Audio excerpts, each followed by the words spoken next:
everyone, and welcome to episode 5 of the Royal One podcast, the podcast that empowers you to discover your purpose, embrace your identity, and engage faith tenaciously. I'm your host, Dr. Lysandra Barnes, life coach, Bible teacher, author, and founder of Royal One Enterprise. I am so excited to be with you, and I hope you are all having a wonderful day. With October being recognized as Domestic Violence Awareness Month, I will be dedicating the next few episodes to discussing domestic violence.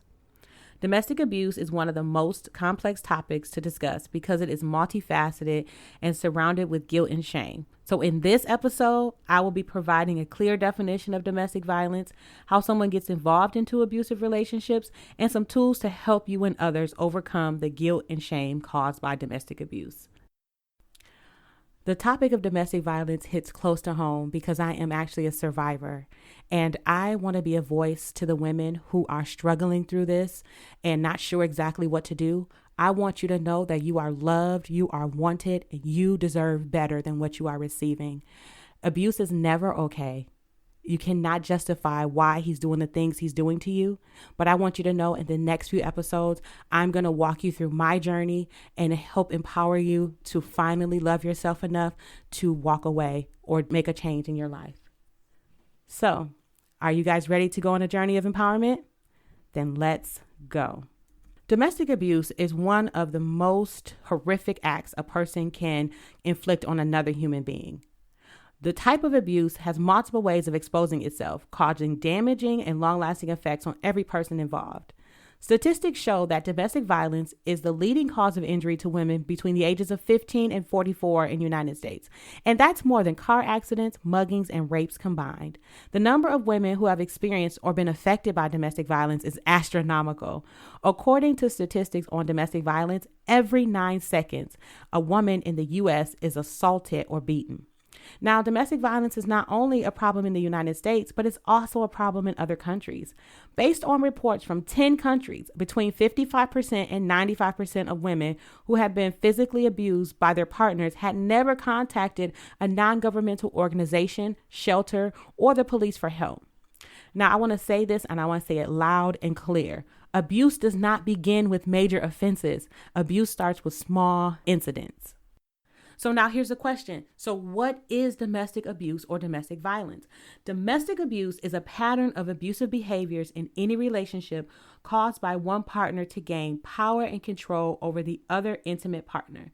This includes any behavior that intimidates, manipulates, humiliates, isolates, frightens, terrorizes, coerce, threaten, blame, hurt, injure, or wound someone else. Okay? Now, I want you to know something. Abuse does not just happen. It is a learned behavior, and you can learn to either give it or you can learn to receive it. Now, I want to say that again. Abuse does not just happen. It is a learned behavior, and you can learn to either give it or receive it. For years, physical abuse has been viewed as the only form of domestic violence because it's the most obvious to detect. Now, there are other forms of abuse that exist, but they do not leave visible markings, but are yet just as painful. There are actually 9 different types of abuse. And the first one is the staple, of course, which is physical abuse. And that includes hitting, slapping, shoving, grabbing, pinching, biting, hair pulling. These types of abuse also include denying your partner medical care or forcing alcohol or drugs upon them. That's physical abuse. So the second type of abuse is psychological, and it causes fear by intimidation, threatening physical harm to self or partner, children or partner's family or friends, destructive of pets and property, and forcing isolation from family, friends, school, work. This is the one that doesn't exactly do something to you, but it just plays in your mind. So like if they posture over you, if they, give you that certain look, that's psychological abuse. Number 3, emotional abuse. This undermines an individual's sense of self-worth or self-esteem. This may include, but is not limited to, constant criticism, diminishing one's abilities, name-calling, damaging a relationship with their son or daughter. Number 4, verbal abuse. Verbal abuse includes put-downs, name-calling, shouting, swearing, abusive jokes, threats, the silent treatment, continual arguing, belittling, controlling conversations, countering or discounting someone, criticizing and blaming. That's all in verbal abuse. And a lot of times we think our conversation is okay, but we're actually being abusive with the things that we're saying.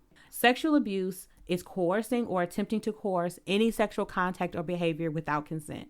Sexual abuse includes, but is not limited to, marital rape, attacks on sexual parts of the body, forcing sex after physical violence has occurred, or treating one in a sexually demeaning manner.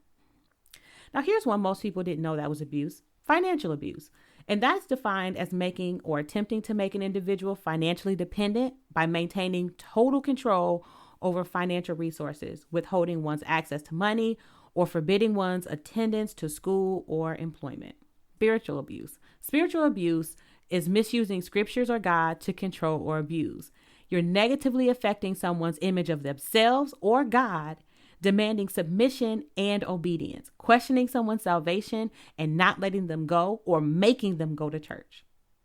Property abuse includes punching walls, punching doors, kicking or hitting furniture, throwing things, destroying things, slamming the door, pounding the table, sabotaging the car, destroying the cell phone, or pulling cords out of the wall. And then last but not least is animal abuse. Animal abuse is kicking the dog, throwing the cat, harming or killing an animal, threatening to get rid of the pet, neglect, or not feeding or watering your pet, or throwing things at your animal. Now, these are all ways that abuse can be seen. And like I said, the first one was physical abuse, where you can actually see that, right? But the other ones, those don't leave visible markings, but they are just as painful as physical abuse, because what you're doing is you're degrading their self-esteem and self-worth. You're changing that mindset. So after a woman experiences or been exposed to domestic violence, her mind, body, and soul is shattered. She will be exhibiting some distinct characteristics. Mentally, she'll be depressed, untrusting. She'll possess low self-esteem. She'll become a people pleaser. She'll take responsibility for others' actions, believing that if she changes herself, she can fix her partner. And she'll also exhibit extreme amounts of fear. Ultimately, she feels guilty because she's allowed herself to be placed in such a horrible situation. She may even possess physical problems within her body. Some women become anorexic or bulimic or obese. Some struggle with insomnia, alcoholism, or even hair loss. And then spiritually, she will believe that in order to please God, she must remain in this dysfunctional relationship. You guys, it is so important for us to really, really, really get help, because domestic violence is not okay. If you or someone you know is involved in an abusive relationship, there is help available. Please call 1-800-799-SAFE or 7233. Again, that number is 1-800-799-7233, or go to their website, www.thehotline.org.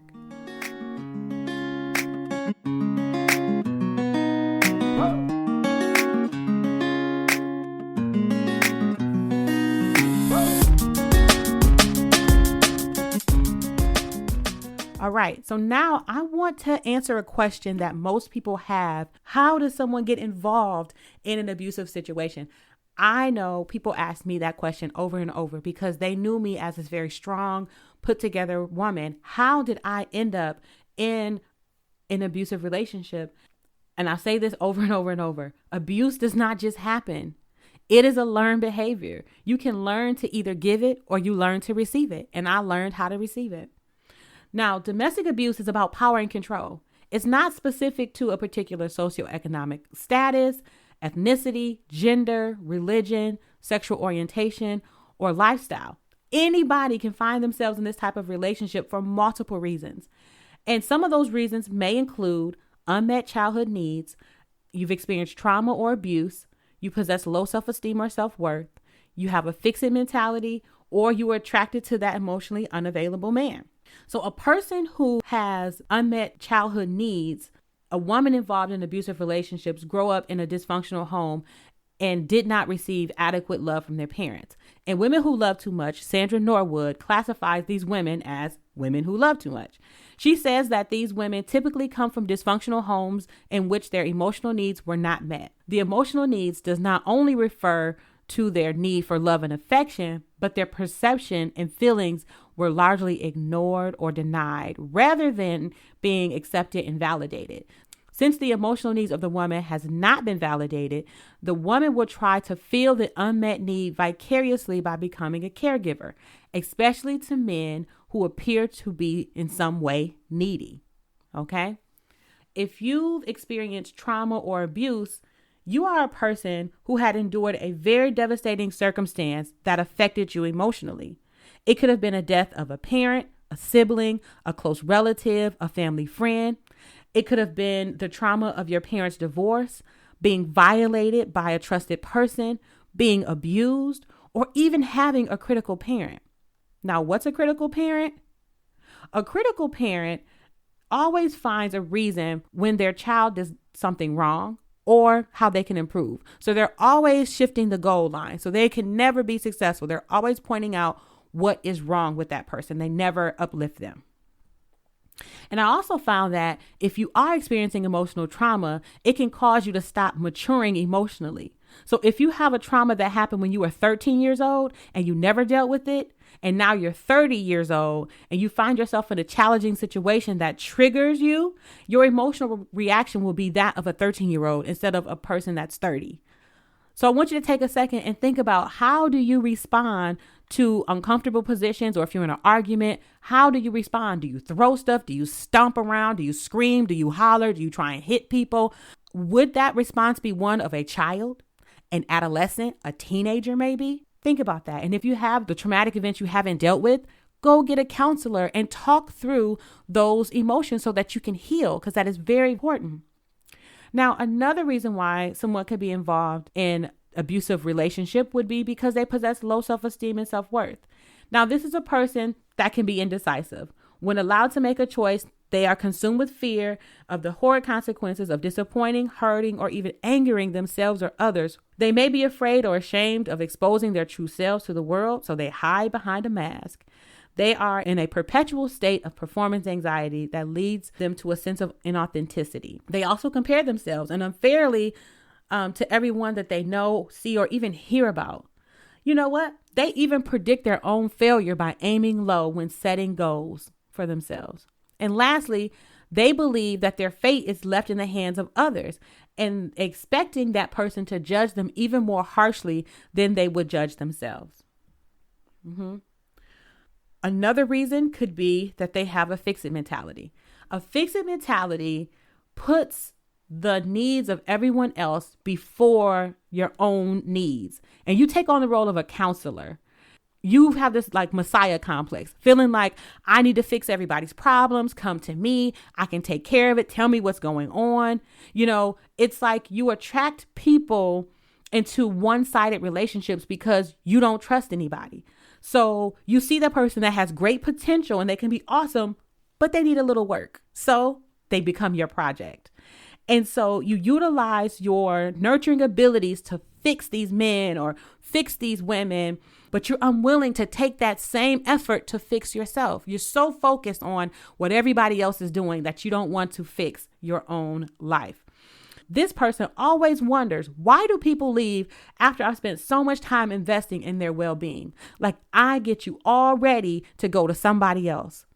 And that's because you are a fixer. You want to be Jesus. You want to turn it all around. And I'm here to tell you, the only person you can fix is yourself.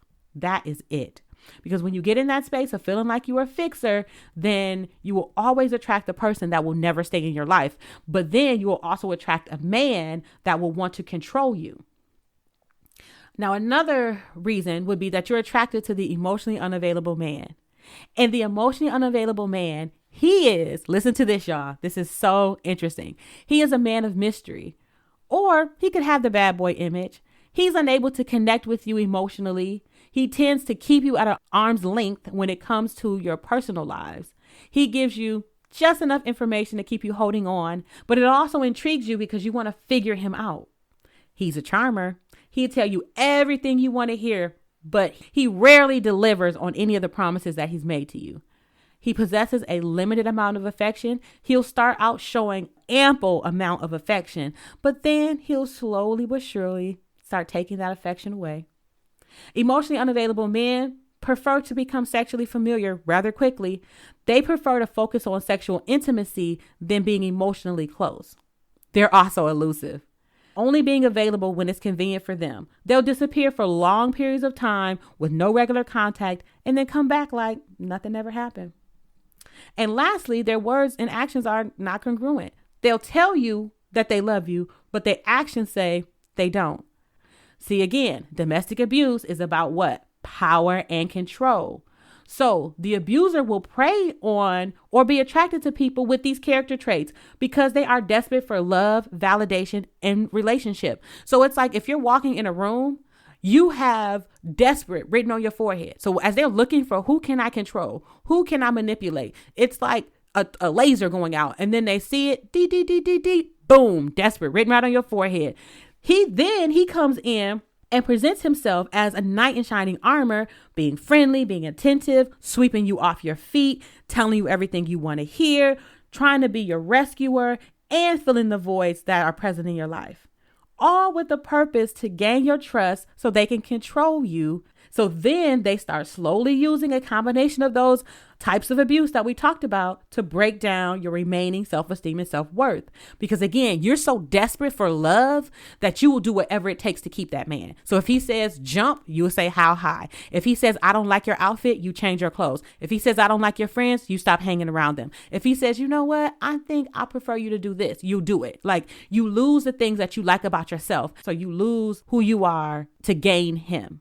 As a survivor of domestic violence, I share my story in my book, Rejected to Accept It, Learning to Love Myself After Adversity.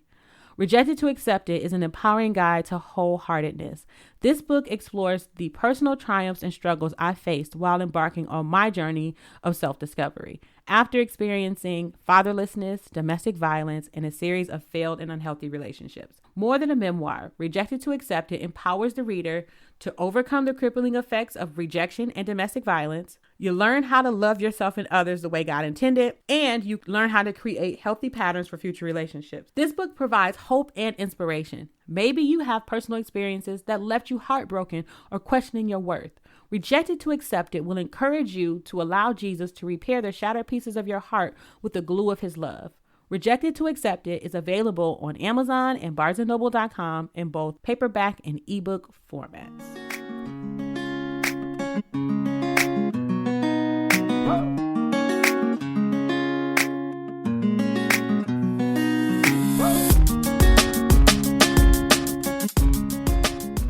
Welcome back to the show. Now, let me give you 4 tools for overcoming domestic violence. So when it comes to overcoming domestic abuse, there are a plethora of ways to heal. The process of recovery is not an overnight, one-time experience, but it could be revisited at any point in your life. I want to share some tools with you that I actually use to shift from being a victim to victorious over domestic abuse. Now, the first thing I did and I want you to do is to admit that you need help. This is the first step in the healing process because admitting that you need help breaks down the walls of guilt and shame that has been erected in your life. You realize that this situation is greater than what you can handle.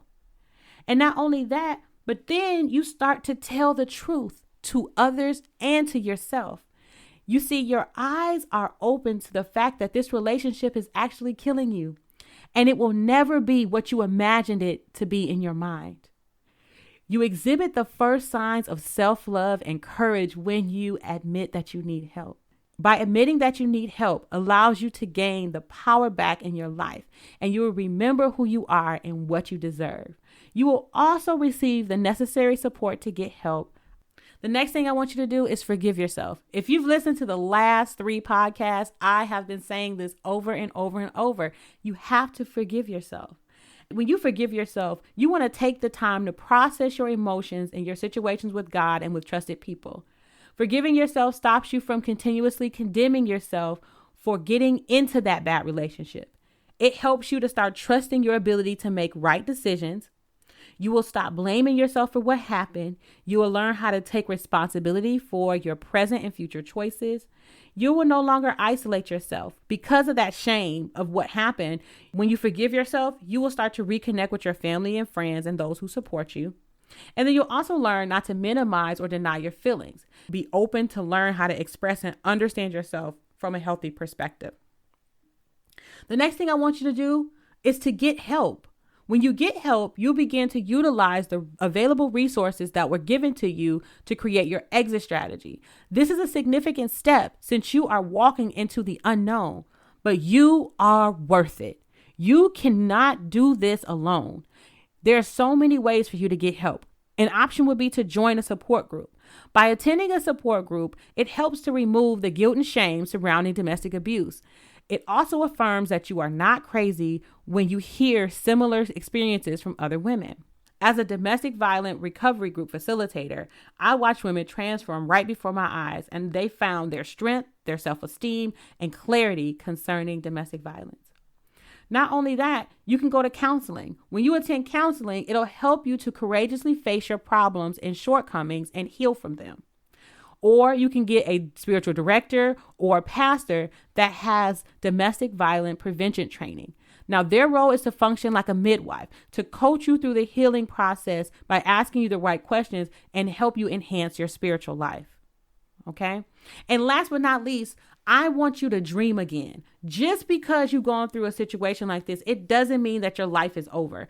Spend some time remembering what you always wanted to do and go for it. There is nothing that's going to stop you. Overcoming domestic violence is the first step to the rest of your life. You can make it. Do not be afraid to dream again. Dream again. Think about the things that you want to do and go for it and begin to put your life back together. The Royal One podcast is sponsored by Royal One Enterprise. Royal One Enterprise is an empowerment company that utilizes life coaching, Bible teaching, speaking, and consulting to equip women with the confidence to embrace the royal woman within. For more information, visit their website at www.royaloneenterprise.com.